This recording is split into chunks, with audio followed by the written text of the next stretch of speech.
Hello everyone, যাদের ছানাপোনারা ফল খেতে চায় না তাদেরকে এইভাবে একবার ফ্রুট কাস্টার্ড বানিয়ে দিতে পারো। আমি 100% গ্যারান্টি দিচ্ছি যে তারা আইসক্রিম যেভাবে মজা করে খায় এটাও বেশ মজা করেই খাবে। তো ফ্রুট কাস্টার্ড বানানোর জন্য আমি দেখো প্রথমে গ্যাস জ্বালিয়ে দুধ বসিয়ে দিয়েছি। দুধটাকে ভালো করে ফুটিয়ে একটু খিরখির মতো হয়ে আসবে, এমত অবস্থায় আমি 3 চামচ মতো চিনি অ্যাড করব। এবার তোমরা তোমাদের টেস্টের অ্যাকর্ডিং চিনিটা নেবে। এদিকে একটা বাটির মধ্যে 2 চামচ মতো কাস্টার্ড পাউডার নিয়েছি, আর সেই গরম দুধটাই 1 হাতা মতো তুলে ভালো করে গুলিয়ে নেব যতক্ষণ না পর্যন্ত লামস থাকে। গরম দুধই দিতে হবে, ঠান্ডা দুধ দিলে কিন্তু গাঁট বেঁধে যাওয়ার সম্ভাবনা থাকে।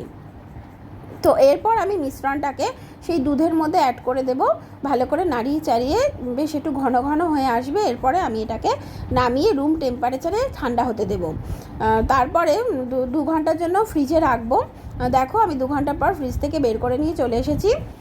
এবার তোমাদের বাড়িতে যা যা ফল থাকবে সেগুলোই তোমরা টুকরো টুকরো করে কেটে নেবে। আমি এখানে বেদানা, কালো আঙুর, আপেল, কলা আর সামান্য খেজুর কাট করে নিয়েছিলাম।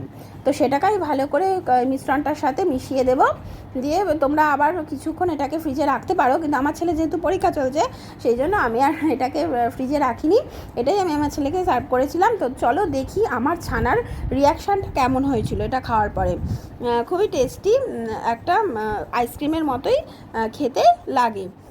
তো চলো দেখা যাক। দেখো বন্ধুরা, পরীক্ষার চাপে নাজেহাল অবস্থা। এনে দেখ টেস্ট করে কেমন হয়েছে। কি পরীক্ষা চাপে তুমি এই সব বানাচ্ছ আজকাল? হ্যাঁ দেখ, আমরা পাগল হয়ে যাচ্ছি। সব মিষ্টিটা একটু কম কিন্তু হেভি হয়েছে, আইসক্রিমের মতনই খেতে লাগছে। হ্যাঁ, ফ্রুট আছে তো, মিষ্টি ঠিকই আছে। আর আমার ফ্রুটও আছে, আমার ভালো ভালো ফ্রুট। টাটা।